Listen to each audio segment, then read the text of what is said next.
Hello जी, तो स्वागत है आप सभी का एक और नई वीडियो में। तो भाई मैंने कुछ टाइम पहले एक अपनी फ्रेशर्स एक्सपीरियंस वाली स्टोरी वाली वीडियो बनाई थी, जिसमें आपको सब कुछ बताया था कि मुझे एज अ फ्रेशर क्या क्या फील हुआ कॉलेज में, क्या कुछ मैंने किया था, क्या रियलिटी थी कॉलेज की, क्या प्रॉब्लम्स आई मुझे। तो अगर आपने वो वीडियो नहीं देखी तो प्लीज एक बार उसको देख लेना, उसके बाद ये वाले कंटिन्यू करना, क्योंकि ये वीडियो उसकी कंटिन्यूएशन में है, जिसमें मैं आपको पूरा फर्स्ट ईयर का बताऊंगा कि मेरे साथ क्या क्या हुआ था एंड क्या दिक्कतें आई सब कुछ। तो उसमें कुछ नेम्स इंट्रोड्यूस किए थे मैंने अपने दोस्तों वगैरह के, या फिर कुछ कुछ इंस्टेंसेस बताए थे। तो प्लीज उसको देख लेना ताकि आप उससे रिलेट कर पाओ और समझ पाओ कि ये बात कहाँ से क्या हो रही है। इसलिए तो अभी उस स्टोरी को कंटिन्यू करते हैं। तो हुआ क्या था ना कि मैंने आपको बताया था कि होम सिकनेस हुई थी मुझे उस टाइम पे। तो मैं अपनी मम्मी से बहुत ज्यादा बात करता था, मेरे नाना जी ने हेल्प करी थी मेरी। तो जब मैं मम्मी से बात ज्यादा करता था ना, तो मेरे पापा ने तो ये बोल दिया था कि भाई उससे बात मत कर। मेरी मम्मी को बोल दिया मेरे पापा ने कि उससे बात मत कर, तू अगर रोज बात करेगी तो ऐसे रोज रोज फोन करेगा और वो घर पे आ जाएगा, वहां पे पड़ेगा नहीं। तो उनकी बात देखा जाए तो थोड़ा सही भी था, क्योंकि मैं बहुत ज़्यादा अटैच था अपने घर से, घर वालों से, पेरेंट्स से। तो मैंने आपको बताया भी था कि मैं वापस आना चाहता था, लोकल कॉलेज में पढ़ लेता कहीं भी। बट पापा ने ये बोला, पर मम्मी ने उस टाइम मेरा सपोर्ट किया। मम्मी ने बात बंद नहीं करी, मेरे को समझाती रही। एंड कुछ टाइम बाद में भाई जब क्लासेस शुरू हो गई ना, मैं अपने आप को बिजी रखने लगा, क्लासेस में बिजी रहना, असाइनमेंट्स, एग्जाम्स। तो फिर भाई वो होम सिकनेस धीरे धीरे कम हो गई। एंड आज तो होम सिकनेस नहीं है इतनी, तो उस टाइम पे बहुत ज़्यादा थी। वो जो एक्सपीरियंस था मेरा, वो मतलब एज अ फ्रेशर कोई जाता है जिसको होम सिकनेस होती है ना, सिर्फ वही समझ पाता है।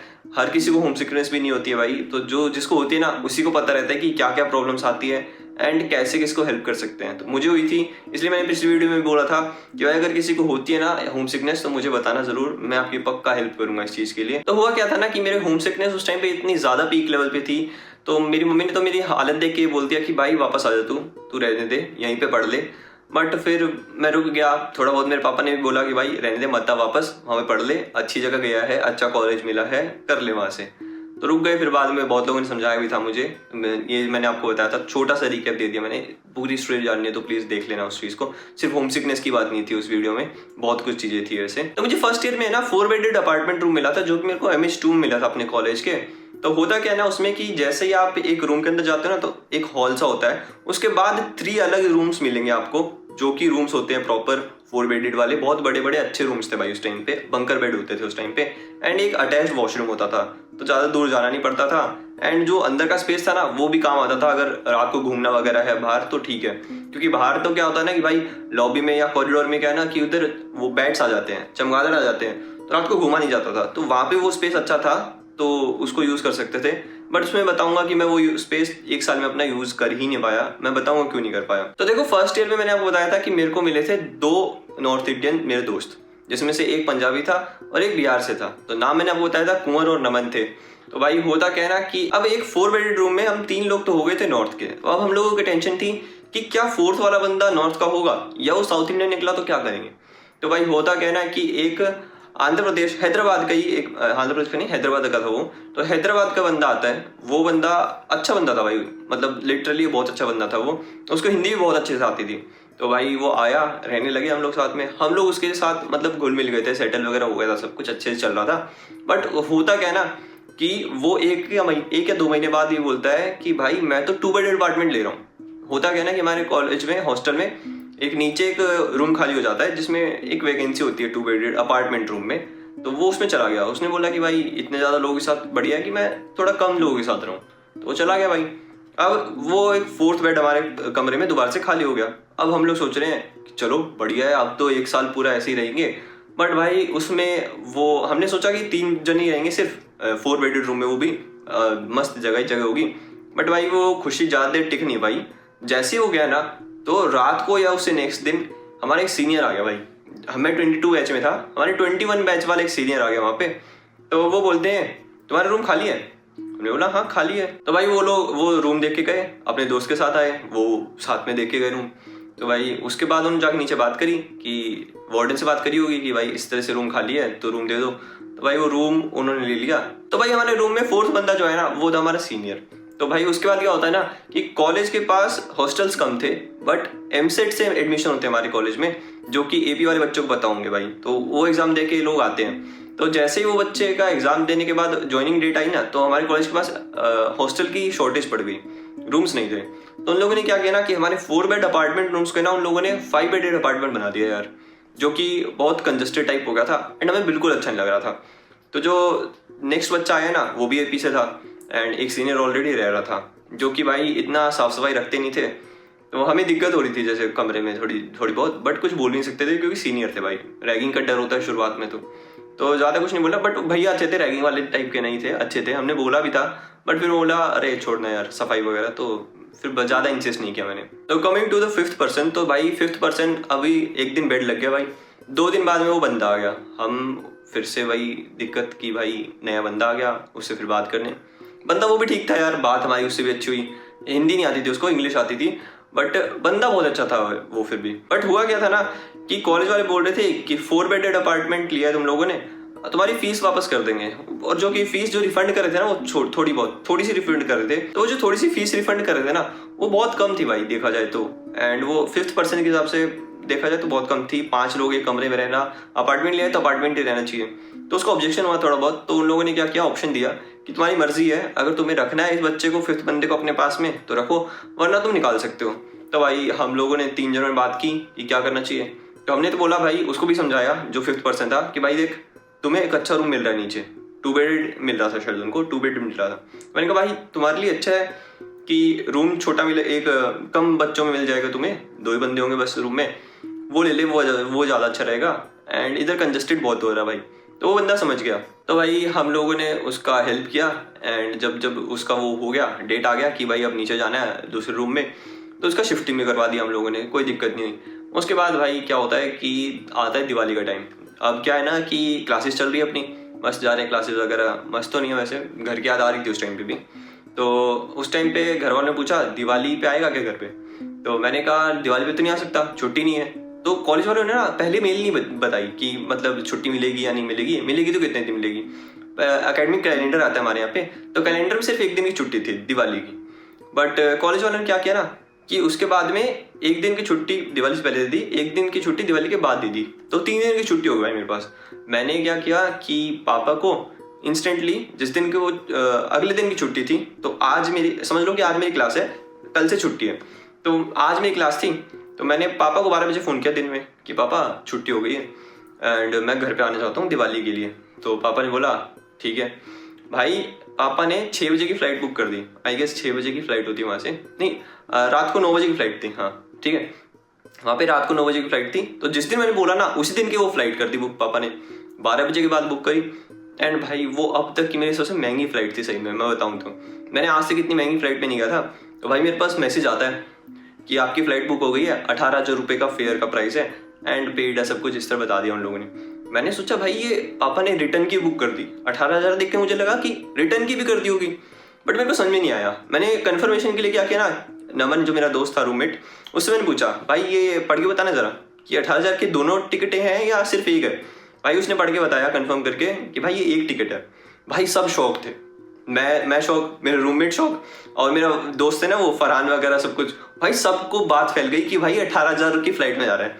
भाई मतलब उस टाइम पे तो इस तरह हो गया था कि ये सबसे महंगा ही बंदा है जो फ्लाइट में जाएगा इतनी महंगी फ्लाइट में। तो आज तक भी इस बात के लिए मुझे हर कोई बोलता है कि भाई इतनी महंगी फ्लाइट में जाता है तू, और वो सब कुछ। भले ही एक बार ही गया, बट उसके बाद क्या पता है क्या हुआ, मैंने उसके बाद है ना कभी मेरे पापा से फ्लाइट बुक नहीं करवाई। मैंने कहा मैं ही करूँगा, अगर मेरे को ठीक लगा फेयर तो मैं आऊँगा, वरना कैंसिल कर दूंगा। तो भाई उस टाइम पे ना पापा के 2-3 रीजंस थे कि जिस वजह से उन लोगों ने इतनी महंगी फ्लाइट बुक कर दी। हुआ क्या था ना कि मेरे को एक तो होम सिकनेस थी, मम्मी ने भी बोला होगा थोड़ा बहुत कि बुला लेते हैं उसको, और दिवाली भी आ रही थी। तो फिर इन सब रीजंस की वजह से पापा ने महंगी फ्लाइट बुक कर दी। तो शाम को 6 बजे मैं वहाँ से निकल गया था। एक क्लास में छोड़नी पड़ी, बाकी सारी क्लासेस में अटेंड करके गया था। एंड उस टाइम पे उस क्लासेस की मेरे को बहुत चिंता हो रही, यार अटेंडेंस चली जाएगी, बट कोई बात नहीं, वो तो छोड़ो ठीक है। हुआ क्या कि दिवाली पे फिर मैं निकल गया। भाई उस दिन की वो फ्लाइट एक तो सबसे महंगी फ्लाइट मेरी आज तक की, एंड वो फ्लाइट रात को 9 बजे की जगह रात को 11 बजे उड़ी। भाई इतनी लेट उड़ी वो। एंड फिर बाद में मैं पहुंचा लेट, वहाँ पे उतरा, फिर रात को फिर घर पे आए। तो इस तरह से हुआ, मतलब एक तो सबसे महंगी फ्लाइट बुक करी, ऊपर से एक्सपीरियंस सबसे खराब क्योंकि फ्लाइट डिले हो गई रात को। तो भाई जब मैं उधर गया था ना तो मेरे पास था जियो का सिम। तो भाई उधर नेटवर्क बहुत खराब आता है। तो फिर दिवाली के बाद जब मैं वापस गया तो मतलब मैंने दोबारा से नोटिस किया कि वो तो कुछ ठीक हो नहीं रहा है नेटवर्क वगैरह।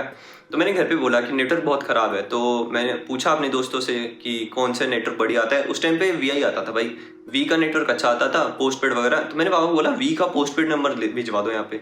तो उन लोगों ने भिजवाया। उस टाइम पे तो भाई शुरुआत के 1 हफ्ते तो बहुत अच्छी रेंज आई वी की, उसके बाद भाई वीआईपी खराब हो गया, मतलब खराब नहीं बोल सकते, जियो से बेटर चल रहा था फिर भी, बट आज भी वो अच्छा चलता है, बट कुछ लोग बोलते हैं कि भाई अच्छा नहीं चल रहा अभी भी, बट मेरा अच्छा चल रहा था भाई। तो हुआ क्या ना कि मैं उस टाइम पे फर्स्ट ईयर में जब मैं गया था ना, उससे पहले मैं अपना कॉलेज वगैरह देखता था। तो श्रद्धा दीदी अपना बहुत फेमस है उस टाइम उसमें अपना कॉलेज में, तो उनका मैंने कोर्स ले लिया भाई, एक वेब डेवलपमेंट का। तो वेब डेवलपमेंट का मैंने कोर्स ले तो लिया, बट भाई वो पढ़ा नहीं मैंने पूरे, जितना भी साल का वैलिडिटी था उसका, शायद 2 से 3 साल की उसकी वैलिडिटी थी भाई, मैंने उसको पढ़ा नहीं, कंप्लीट नहीं किया। मतलब समझ लो कि मैंने 40 to 50% कंप्लीट किया होगा। उसके बाद में मैंने कोशिश की कि मैं कैसे भी करके एक सर्टिफिकेट तो ले लूँ, मतलब वीडियो चला दी बैकग्राउंड में सब कुछ, बट भाई वो भी नहीं हो पाया। ठीक है, तो वो सर्टिफिकेट लेने वाला था, उससे पहले वो एक्सपायर हो गया कोर्स, एंड ना सर्टिफिकेट मिला, ना मैंने अच्छे से कोर्स किया वो। तो आज भी घर वाले ये बोलते हैं कि भाई तूने एक कोर्स लिया था वो भी कंप्लीट नहीं किया। उसके लिए मेरे को बहुत बार बोला गया कि कोर्स कंप्लीट कर ले, बट मैंने किया ही नहीं भाई। मतलब वो शुरुआत में इंटरेस्ट था, उसके बाद वो इंटरेस्ट चला गया भाई। तो भाई अब क्या होता है ना कि मैं अपने कॉलेज में ना यूट्यूब स्टार्ट करता हूँ। यूट्यूब मेरा ऑलरेडी चैनल था, मैंने शायद 8th क्लास में बनाया था अपना चैनल। तो भाई मेरे पास ऑलरेडी 208 सब्सक्राइबर्स थे। उसके बाद मैंने शुरू किया वीआईटी में, सिर्फ मैंने अपने डिनर की वीडियो डाली थी, जिसमें सिर्फ थाली दिख रही थी और कुछ मैं बोल नहीं रहा हूँ, पीछे शायद म्यूजिक बज रहा होगा, मुझे अच्छे से याद भी नहीं है। एंड एक थंबनेल बना के उसको मैंने डाल दिया, वो वीडियो चल गई। एंड फिर थोड़े बहुत मैंने शॉर्ट्स डालने शुरू किए, तो उसमें मैंने धीरे धीरे अपनी शक्ल भी दिखानी शुरू करी। तो मैंने शायद फर्स्ट व्लॉग बनाया था जिसमें आवाज़ नहीं थी, जो कि आज का सबसे अच्छा व्लॉग चला हुआ है मेरे उस चैनल पे फर्स्ट व्लॉग की वजह से। तो होता क्या है ना कि वो वीडियो ना मेरी नमन को दिख जाती है, एंड नमन सोचता है कि ये एकदम थंबनेल पे मेरा शक्ल नहीं थी, और उसने ऐसे क्लिक किया, उसने चलाया और देखा कि ये तो हर्ष है। तो भाई मैं सो रहा था उस दिन, और रात को जब सुबह उठा ना तो वो जग रहा था, क्योंकि वो रात को सुबह सोता था, रात को जग के गेम खेलता था। तो उसने सुबह उठ के मेरे को बताया, भाई आप तो यूट्यूबर हो, आपने बताया नहीं। मैंने कहा भाई तुझे कैसे पता? तो भाई उसने बोला कि भाई मुझे वीडियो आई थी, मैंने क्लिक करके देखा।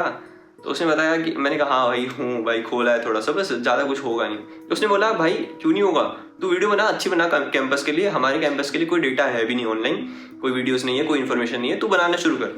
तो भाई उसके बाद मैंने बनाना शुरू किया, एंड आज मुझे बहुत सारे लोग जानते भी हैं, एंड कुछ लोगों की, मतलब मैं बहुत सारे बच्चों की हेल्प कर चुका हूँ यार। वो सोच के ना अच्छा लगता है कि मैंने कुछ लोगों की हेल्प करी है, पेरेंट्स हो, स्टूडेंट्स हो, इवन टीचर्स भी भाई मेरी वीडियो देख के आते हैं आजकल। हुआ क्या था ना कि मैं एक दिन एग्जाम दे रहा था, तो पीएचडी स्कॉलर था, तो फीमेल थी, तो स्कॉलर जो मैम थी ना, वो बोलती है तुम तो यूट्यूब पे वीडियो बनाते हो ना। मैंने कहा यस मैम मैं बनाता हूँ। तो मतलब उन्होंने बोला कि हाँ मैंने भी कॉलेज आने से पहले देखा था। एंड एक बार क्या हुआ कि मैथ के प्रोफेसर आए थे नए नए, तो वो सेम मेरे MS2 वाले हॉस्टल में आए थे। तो उधर मैं तो जा रहा था शाम को वॉकिंग करने, तो एक दिन वो टीचर आके जैसे अपना वो सामान लेके आ रहे थे कॉलेज में हॉस्टल में रखवाने के लिए, तो बोलते हैं अरे तुम तो वही यूट्यूबर हो ना। तो मैंने कहा हाँ सर मैं यूट्यूबर ही हूँ। तो फिर उन्होंने बताया कि हाँ तुम्हारी वीडियो में देखा था, तो उनको उससे हेल्प मिली थोड़ी बहुत।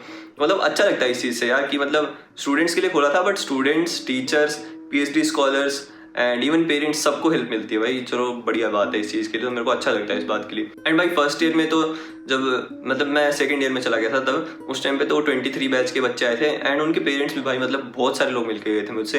इतना मैंने वीडियो भी नहीं बनाई, इतने पेरेंट्स मिलके गए थे, बट क्योंकि उस टाइम पे ना मेरे लिए ऑकवर्ड होता था ये वीडियो वगैरह बनाना, किसी के लिए वीडियो में आने के लिए पूछना, बहुत दिक्कतें होती थी। बट आज लगता है कि हाँ हिम्मत करके अगर पूछ लेता, अगर कोई पेरेंट्स आना भी चाहता तो अच्छे से वीडियोस होती कम से कम एक। हाँ तो भाई अभी क्या होता है ना कि मैंने आपको बताया था कि अपार्टमेंट ले तो लिया था हमने रूम, बट वो बाहर का जो एरिया था, वो जो घूमने के लिए जगह से दी थी थोड़ी सी अपार्टमेंट की वजह से, वो काम नहीं आ पाई थी, मैंने आपको बताया था। तो क्यों नहीं काम आई थी ना, पता है क्या कि एक जो रूम लॉबी होती है बीच की, वो 3 रूम्स डिवाइड करते हैं तो साथ में। तो एक हमारा रूम था, वो भाई मतलब हमारा रूम बहुत शांत था, बाकी जो 2 रूम थे ना भाई वो इतने मतलब थोड़ा समझ लो कि मैं क्या बोलूँ, अपने नॉर्मल भाषा में बोलें तो उसको लफंडर टाइप बोलेंगे। उनको पढ़ाई से कोई मतलब नहीं था भाई, एंड वो लोग बस पूरे दिन टाइम पास करते थे, चिल्लाते थे, रात को डीजे चला देते थे। यार रात को ये डीजे वगैरह चलाने का क्या मतलब है? मतलब अगर हम मना कर रहे हैं, एज पर रूल्स भी वो मना है, हम मना कर रहे हैं, उनको नहीं मान रहे हैं, ठीक है। किसी का बर्थडे है, केक फैला दिया पूरा, एंड वो बाथरूम में भी पूरा गंदा कर देते भाई, किसी पे कुछ फेंक के मार रहे, किसी पे कुछ चल रहा है, तो इस तरह चलता था। इवन वो स्मोकिंग वगैरह भी करते थे वहाँ पे। तो उन लोगों ने बहुत बार बोला कि भाई मत करो ऐसी चीज़ें, हमें पता चलता है सब कुछ, एंड ये जो बाहर तुम लोग इतना कचरा फैलाते हो ये मत फैलाया करो। बट वो लोग नहीं माने भाई, तो उनकी ना शिकायत करनी पड़ती थी नीचे। भाई वार्डन से शिकायत करने के बाद स्ट्रिक्ट एक्शन हो जाता था एकदम से। तो एक दिन तो ना चीफ वार्डन आ गए, वो उन पे चिल्लाने लग गए कि अरे भाई तुम लोग ये पानी गिरा देते हो, केक फैला देते हो, कि गिर जाएगा, लग जाएगी, तुम तो अंदर जाके सो जाओगे। तो उसके बाद में भाई उनके साथ तो ना एक दुश्मनी सी हो गई थी। वो लोग मेरे को ऐसे घूरते थे ना कि भाई ऐसे मतलब कि ये तो बस बहुत गंदा इंसान है। तो मतलब उनके साथ तो ऐसे लगता था भाई बहुत ज़्यादा ही दुश्मनी ले लिया हम लोगों ने फर्स्ट ईयर में। बट फिर उसके बाद में ठीक था, चलो निकल गया फर्स्ट ईयर कैसे भी करके, उनकी शिकायतें करके, उनको बोल के। तो भाई अब तक ये लोग जो कर रहे थे अपने रूम में कर रहे थे, बाहर एरिया में कर रहे थे एम्प्टी वाले में, तो जो भी था ठीक था। बट मेन प्रॉब्लम पता है कब होती है, मेन लड़ाई कब होती है हमारी फर्स्ट ईयर की, वो होती है हमारी तब जब इन लोगों को पता चलता है कि इन लोगों को मैंने कई बार बोला इस बात के लिए भी कि वॉशरूम यूज करते तो फ्लश कर दिया करो। आराम से बोला मैंने, इंग्लिश में हिंदी में दोनों समझाया था। बट इन लोगों को क्या है ना कि इनकी ऐसी सोच थी कि मैंने बोल दिया ना इस बात के लिए तो अब और गंदा करेंगे। भाई वो देख के मेरे को इतनी ज़्यादा इरिटेशन होती थी, मेरे दोस्तों को भी, रूममेट्स जो थे। तो भाई हम लोग उनको बोला कि भाई एज अ सोल्यूशन तुम ये कर लो, 3 वॉशरूम्स है हमारे यहाँ पे, तो 2 तुम लोग यूज़ कर लो, एक हमारे लिए छोड़ दो, उसमें मत जाया करो, या तो उसको फ्लश कर दिया करो। भाई इन लोगों ने और भी गंदा करना शुरू कर दिया, इन्होंने फ्लश बंद कर दिया, मतलब ये यूज़ करना ही बंद कर दिया बिल्कुल। तो भाई एक दिन ये गया वॉशरूम में, एंड हम लोग बाहर ही खड़े थे वॉशरूम के, तो मैं और रमन खड़े थे, हम लोगों ने जाकर उसको पकड़ने की कोशिश करी। तो भाई वो निकला, उस टाइम उससे बात की, तो उसने बोला कि मैं तो नहीं करूँगा। तो भाई हमारे कमरे में सीनियर रहता था, मैंने बोला था उससे, उनसे बात बताई मैंने ये बात, तो उन्होंने बोला कि इधर लेके आओ उसको, मैं बात करता हूँ। तो भाई उधर वो गया, एंड वो तेलुगु था जो बंदा था, तो उसने भी अपने सीनियर्स को बुला लिया, वो भी तेलुगु थे, बट हमारे सीनियर को अच्छी तरह दोस्ती थी उनकी। तो भाई वो तो चले गए, उसके सीनियर चले गए वापस, कोई लड़ने वाला नहीं था। तो अभी क्या है ना कि जो बाकी 2 कमरे वाले बच्चे थे, 5 बच्चे, 10 बच्चे वो थे, एंड हम लोग 4 बच्चे थे। तो भाई हमारे साथ एक सीनियर था। तो भाई हम लोग बैठे, तो उनसे अब कुछ सीनियर है नहीं, सीनियर वापस चले गए नीचे, एंड उन लोगों ने क्या किया कि एक गार्ड को बुला लिया। भाई गार्ड आया, वो भी तेलुगु था। भाई वो गार्ड एक ऐसा गार्ड है ना, मेरे को उससे सबसे ज़्यादा नफरत थी पूरे कॉलेज लाइफ में अपने। वो बंदा अपने आप को ऐसे समझता है कि मैं पता नहीं क्या यूँ, बल्कि उसको आता कुछ नहीं है। रियलिटी बताऊँ तो उसको लिटरली गार्ड वाले काम भी नहीं आते हैं, कुछ वो डॉक्यूमेंट्स वगैरह पे लिखना होता है या फिर साइन वगैरह करना होता है, डेट वगैरह, लिटरली उसको इंग्लिश भी नहीं पढ़नी आती है, बट वो दिखाता है ऐसे अपने आप को कि जैसे वो ही डॉन है वहाँ पे। तो भाई वो आया, लेके गया नीचे, उसने सोचा कि ये हिंदी वाले हैं, हिंदी वाले पिटेंगे, वार्डन सर मारेंगे। नीचे जाके वो बोलता है वार्डन सर को बहुत कुछ। तो वार्डन सर भी मुझे जानते थे भाई, वो मुझे बहुत अच्छे से जानते थे, फर्स्ट डे से जानते थे मुझे। तो मैं नीचे गया, मैंने कहा सर देखो ऐसी बात है, ये लोग बर्थडे के टाइम पे केक वगैरह गिराते हैं बाहर पे, एंड वॉशरूम में फ्लश नहीं करते, तो केक ले जाना हमारी कॉलेज में अलाउड ही नहीं है। तो सर ने बोला कि ऐसा भी हो रहा है, पहले क्यों नहीं बताया? तो मैंने कहा सर हाँ है। तो उन लोगों ने ना अपने इंस्टाग्राम पे एक स्टोरी लगाई थी जिसमें दिख रहा था केक। तो बंदे ने क्या किया ना, ऑन द स्पॉट वो स्टोरी डिलीट कर दी भाई, एंड वो बच गया, वरना अगर वो स्टोरी मिल जाती ना उस दिन तो फंसता उस चीज़ में। बट चलो बच गया वो, कोई बात नहीं, छोड़ो। बाकी फ्लश के लिए तो सर ने बोला कि देखो वॉशरूम से डिवाइड नहीं कर सकते तुम लोग, सबके लिए वो एंड वो सब, बट ये फ्लश नहीं करते हैं या कुछ दिक्कत है तो या तो इनको बोलो या फिर मुझे बोलो, फिर मैं इनको बोलूँगा कि भाई या तो कर लो वरना कुछ ना कुछ देखना पड़ेगा। उसके बाद से भाई थोड़ा कंडीशन सही हो गया, एंड सब कुछ सही हो गया। मतलब फर्स्ट ईयर में बहुत परेशान किया भाई इन लोगों ने, खासकर तो उस वॉशरूम की वजह से भाई। अभी होता क्या था ना कि अगर नमन ने भी नीचे कंप्लेंट की होगी ना जाके, तो उन लोगों को ये लगता था कि मैंने कंप्लेंट किया, और वो लोग मुझे लुक्स देते थे कि भाई इसने की है कंप्लेंट एंड इस तरह से घूर के जाना एंड ऑल दैट। बट मैं सोचता था भाई कर ले, जो कर सकता है कर ले, मैं तो नहीं डर रहा था ऐसे। तो भाई कुछ हुआ नहीं वैसे भी, वो लोग थोड़ा बहुत सुधरे एंड थोड़ा बहुत नहीं सुधरे, जिसमें से एक बंदा तो मतलब स्मोकिंग के केस में फिर हॉस्टल से निकाल दिया उसको, तो as a day scholar continue किया अपना कॉलेज उसने। तो भाई अब क्या होता है ना कि हमारे कमरे में एक सीनियर है, तो हम लोगों ने क्या किया कि थोड़ा मस्ती करने की कोशिश किया। तो क्या किया कि हमारे एक बैच में एक लड़का था जो कि एज ए जूनियर दिखता था बहुत ज़्यादा, समझ लो कि वो एज ए फ्रेशर भी नहीं दिखता था, ऐसे लगता था स्कूल वाला बच्चा है किसी 8th या 9th क्लास का। एक तो हाइट में भी छोटा था एंड ऊपर से उसका थोड़ा फेशियल कुछ इस तरह से था कि मतलब वो बच्चा ही लगता था। तो वो एक दिन जा रहा था बाहर से, तो हमने उसको बुलाया, हमने कहा भाई सीनियर बुला रहे कमरे में। उसने बोला क्या हो गया भाई? नहीं हाँ, वो उसके कमरे पे गया, मैं उसके कमरे पे गया, वो लोग बैठ के मस्त अपने दोस्त के साथ मजा कर रहे थे। मैंने बोला भाई तुझे सीनियर ने बुलाया। उसने बोला क्या हो गया भाई? मैंने कहा भाई कुछ हो गया होगा, मुझे नहीं पता, तो आजा कमरे में आजा, चिंता मत कर, रैगिंग नहीं करेंगे, ये बोल के मैं उसको ले गया। कमरे में जाते ही मैंने क्या किया, कुंडी लॉक कर दी अंदर से। मैंने बोला भाई तेरी रैगिंग होगी। भाई वो डर गया सही में बहुत ज़्यादा, तो थोड़ा बहुत एक्टिंग किया हमने उस टाइम पे कि हाँ अभी होगी, बट फिर भैया ने बोला कि आजा मेरे पास बैठ यहाँ पे।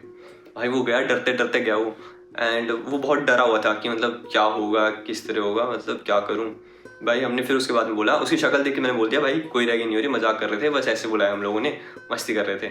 थोड़ी बहुत बात करके गया वो, फिर उसके साथ भी उसकी दोस्ती होगी सीनियर के साथ, एंड मतलब सब कुछ सही हो गया। फिर कुछ नहीं हुआ, मतलब रैगिंग नहीं करी भाई हमने, रैगिंग करने भी नहीं चाहिए वैसे। तो भाई अभी क्या होता है ना कि हमारे ना क्रिसमस टाइम पे ब्रेक आता है, तो 10 दिन की छुट्टियाँ थी, 7 या 10 दिन की छुट्टियाँ थी भाई। एंड मैं क्या था कि ऑलरेडी दिवाली पे इतनी महंगी फ्लाइट में जाके आ चुका था एंड वापस भी आया भाई, तो मेरा मन ही नहीं गया वापस जाने का, क्योंकि मन मेरा घर जाने का था बट पैसे की वजह से मैं घर नहीं गया। तो भाई होता क्या है कि मैंने बोला कि मैं घर इधर ही रहता हूँ, मैं नहीं आया घर पे। भाई मैंने वो अपना अब तक का सबसे वर्स्ट डिसीजन मानता हूँ, क्योंकि पता है क्या कि उस टाइम पे 1 हफ्ते या फिर 10 दिन के अंदर अंदर ना, साथ में वो न्यू ईयर भी तो आ रहा था ना, तो न्यू ईयर और क्रिसमस का दोनों के साथ में उन्होंने छुट्टी दे दिया। तो हुआ क्या ना कि उस टाइम पे ना जो पास की शॉप्स वगैरह होती थी ना, वो भी बंद हो गई एंड मेस में खाना अच्छा मिलता नहीं था।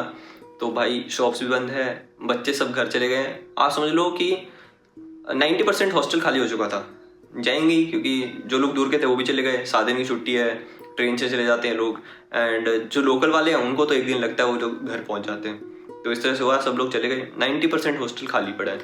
एंड नीचे जो पेटी शॉप होती है हमारी, रिटेल शॉप जो भी सामान वगैरह खरीदने के लिए, वो भी बंद पड़ी है भाई। मतलब उस टाइम पे मैं, मेरे रूममेट्स दोनों वो भी थे साथ में, कुंवर और नमन, हम लोग सोच रहे यार हम लोग क्यों नहीं गए, अपनी सबसे बड़ी मिस्टेक थी। उसके बाद भाई हम लोगों ने सोचा कि अब से जब भी छुट्टी मिलेगी ना हम लोग घर चले जाएंगे, चाहे कुछ भी हो जाए।